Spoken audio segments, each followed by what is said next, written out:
Alors, avec vous, on va aller step by step. Ouais. Voilà, étape par étape, parce qu'il y a beaucoup de choses à égrener, Bien sûr. beaucoup de sujets. Bien sûr. Mais qu'est-ce qu'on peut dire déjà sur ces grandes vacances qui approchent? Larissa a donné quelques astuces. Qu'est-ce que vous pouvez dire à tous ces parents qui nous regardent en ce moment? Oui, il faut vraiment faire attention. Comme on le dit, l'oisiveté est la mère de tous les vices. Donc là, nos enfants ne vont plus à l'école. Ils ont les écrans, Oui. ils ont Internet. Il faut rappeler que sur Internet, tout n'est pas net. Oui. Après aussi, quand ils partaient à l'école, certains parents étaient contents parce que là, on n'a plus les enfants. Larissa l'a dit tout à l'heure dans son intervention. Mais ce qu'il faut retenir aussi, c'est que l'école n'est pas la vie, mais dans la vie, il y a l'école. Donc, cela veut dire que c'est le moment pour les parents de pouvoir apprendre d'autres choses, d'accord, à part les mathématiques, français, physique, etc., à leurs enfants. Donc, je pense que c'est le moment, mais bien entendu, il faut faire vraiment attention à tous ces outils qui sont autour de les fréquentations. On n'a rien à faire, tout le monde est au quartier. Ça peut générer beaucoup de crises. Oui. Comment se pencher là-dessus? J'ai envie de dire, dans d'autres thèmes, hein. Je suis parent, j'ai les vacances qui arrivent, je sais que je dois les occuper sainement avec tout ce qu'on a suscité. Quelle attitude avoir avec les enfants lorsqu'on sait que cette période de loisiveté est en train d'avancer? Oui, il faut avoir une attitude équilibrée. Je vais dire équilibrée parce que faut pas oublier qu'ils viennent de se taper 8 mois de boulot. Ils sont fatigués. Donc après, il faut pouvoir gérer leur repos. Mais souvent là, on faute un peu parce qu'on se dit que cette transition, on faute un peu, on se dit, bon, ils sont en vacances, qu'ils fassent...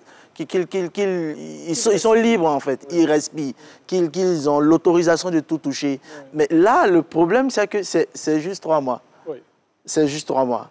S'ils s'amusent trop, l'introduction pour la rentrée scolaire peut être difficile. Si aussi ils sont trop accélérés, déjà les parents vont commencer à dire, écoutez, bon, c'est les vacances, coup des vacances, là. Non, non, ça aussi, ce n'est pas le moment, parce qu'ils risquent d'être fatigués avant le début du match, donc on va dire la rentrée scolaire. Donc il faut avoir une attitude très, très équilibrée, valider ces différentes périodes-là en leur permettant de se reposer.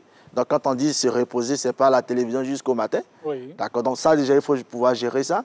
Il faut pouvoir aussi trouver le temps, bien entendu, pour pouvoir leur inculquer d'autres valeurs. Et puis surtout, qu'ils apprennent à faire d'autres choses. Là, par exemple, je demande à tous mes clients, tous ceux qui travaillent avec nous, de déjà trouver des mini-stages pour leurs enfants. Déjà ça. Okay. Ils ont terminé, il faut qu'ils apprennent d'autres choses. On va... Mini-stage, mais partout. Ça peut être dans un salon de coiffure, ça peut être chez le menuisier au quartier, ça peut être même chez nous au travail. Ici, on a bien entendu cette possibilité d'emmener l'enfant au boulot. On peut l'emmener, il va servir du café, il va faire des photocopies. Ça va lui montrer un certain aspect qui va pouvoir forger sa personnalité. C'est clair. Donc, on le fait sur 1 mois. Oui. On lui permet, mais quand je dis mini-stage, ça veut dire que ce n'est pas du lundi au vendredi. Donc on peut négocier où il va 3 fois dans la semaine. Et puis les autres fois, il est à la maison pour bien entendu se reposer, comme on le dit, mais il faut pouvoir gérer le temps d'écran. Parce que n'oublions pas qu'il y a une maladie qui s'appelle l'addiction aux écrans. Oui. Il faut vraiment faire attention à ça, donc il faut réglementer. Ensuite, on va pouvoir créer peut-être des petites activités. Les plus grands peuvent s'occuper des plus petits.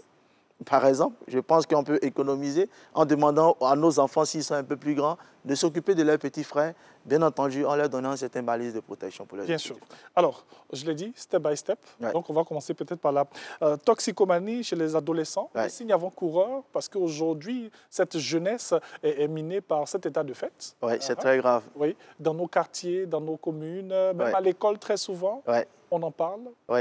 Alors, tout de suite, j'ai reçu une notification, puisque je suis une plateforme qui parle des addictions, où les gens ont créé une montre connectée, mais en réalité, qui est une chicha. Ah. Oui. Donc, la montre connectée, vous savez, la montre connectée, on peut enlever l'écran. Oui. Alors, quand on enlève l'écran, alors on peut fumer avec ça. Donc, il faut faire vraiment attention. C'est un phénomène, je veux dire, qui nous dépasse aujourd'hui, malheureusement. Mais le problème, c'est la sensibilisation. Vous savez, la plupart des enfants que nous avons eu à auditer dans ce cadre-là étaient conscients quand même qu'ils touchaient à quelque chose qui s'appelle la drogue, mais en fait, qui n'arrivaient pas à mesurer les conséquences. Ça, c'est la première chose. La deuxième chose, c'est que je dis, un enfant qui a un comportement inapproprié, c'est le signe qu'il ne se sent pas bien. Ça, il est important de retenir ça déjà. Un enfant qui a un comportement inapproprié donne le signe qu'il ne se porte pas bien. Pourquoi il ne se porte pas bien? Qu'est-ce qui est à la base? Donc, après, nous, les parents, on doit pouvoir réfléchir pour comprendre, mais qu'est-ce qui pourrait amener notre enfant à toucher à la drogue? Et la dernière question qu'on doit pouvoir se poser, c'est comment est-ce que je fais pour l'aider? Je dis, et je redis, tous les enfants qui touchent à la drogue, ce n'est pas parce qu'ils veulent emmerder leurs parents. Non.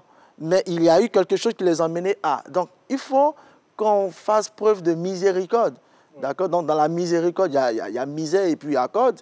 Comment est-ce qu'on prend pitié d'eux pour pouvoir venir au secours, pour pouvoir les tirer? Mais si on se dit, ah, mais celui-là, il veut m'emmerder, il se drogue, mais on sera en train de le détruire parce que la drogue, on y rentre facilement, mais on n'en sort pas facilement. Oui. Donc, il faut que les parents comprennent qu'ils doivent être autour de leurs enfants. Donc, ces vacances-là peuvent être des moments où on peut organiser des petites séances vidéo. Aujourd'hui, il y a tellement de vidéos sur YouTube qui expliquent ce que c'est, comment ça se développe dans notre environnement, pour que les enfants, déjà, ils puissent savoir. Mieux ils savent et on pourra véritablement les accompagner là-dessus. Justement, lorsqu'on parle de toxicomanie, donc les signes avant-coureurs, on va aussi parler de la protection de nos enfants sur les dangers du cyberespace. On l'a plus ou moins évoqué. Oui. Sur Internet, tout n'est pas net, déjà. Oui. Et il faut comprendre déjà pourquoi les enfants aussi se connectent. Les enfants se connectent pour 3 choses. La première chose, c'est qu'ils ont la possibilité d'avoir la parole. Vous savez, un enfant qui est régulièrement sur les réseaux sociaux, c'est ce besoin-là qu'il va satisfaire. J'ai droit à la parole. Là-bas, je peux dire ce que je veux, sans que toutefois on m'insulte, etc. Donc, il faut que nous comprenions que si nos enfants sont accros aux écrans, c'est quelque part, il y a un manque de communication entre eux et nous. Première chose. La deuxième chose, c'est que beaucoup de personnes, même nous les adultes, on aime les réseaux sociaux parce qu'il y a cette valorisation. Tu t'imagines là où tu es très bien habillé, on prend une photo, tu demandes à ce qu'on te prenne une photo et puis on te met sur Facebook. Mais régulièrement, tu seras en train d'aller regarder mais qui a liké, qui a commenté. Ouais. Et quand tu vois, imaginons qu'au bout d'une heure, tu as 100 likes, tu as des commentaires qui disent « Waouh, mais tu es superbement bien habillé, tu es heureux ». Donc, cette satisfaction-là, beaucoup d'enfants iront le chercher en ligne parce que malheureusement, quand on les regarde, on ne fait que les insulter, on ne fait que les crier là-dessus. Finalement, ils vont s'investir dans cette activité en ligne. Et la dernière chose qui amène les enfants à se connecter, c'est que pour la première fois, j'ai la possibilité de décider. J'ai la possibilité de décider du contenu, décider de ce que je vais dire, etc. Donc, je pense que si un parent comprend cela, il va pouvoir trouver des activités. Il ne s'agit pas de supprimer. Oui. On ne peut pas supprimer d'ailleurs, parce que même si on supprime, les voisins, tout le monde ont leur smartphone. Ce qu'on pourra faire, c'est d'avoir une éducation, leur montrer qu'effectivement, de faire attention aux amis qu'ils ont, parce que l'ami de mon ami, ce n'est pas forcément mon ami. Mais sur Internet, c'est ce qui est possible sur les réseaux sociaux. Oui. Expliquer à nos enfants qu'il y a un danger d'harcèlement. Expliquer à nos enfants comment ils font attention. Et puis surtout, leur expliquer que sur Internet, mais il y a beaucoup de choses magnifiques qu'ils peuvent découvrir. Des tutoriels qui vont leur permettre de faire de la robotique, du tricolage, du coloriage, etc.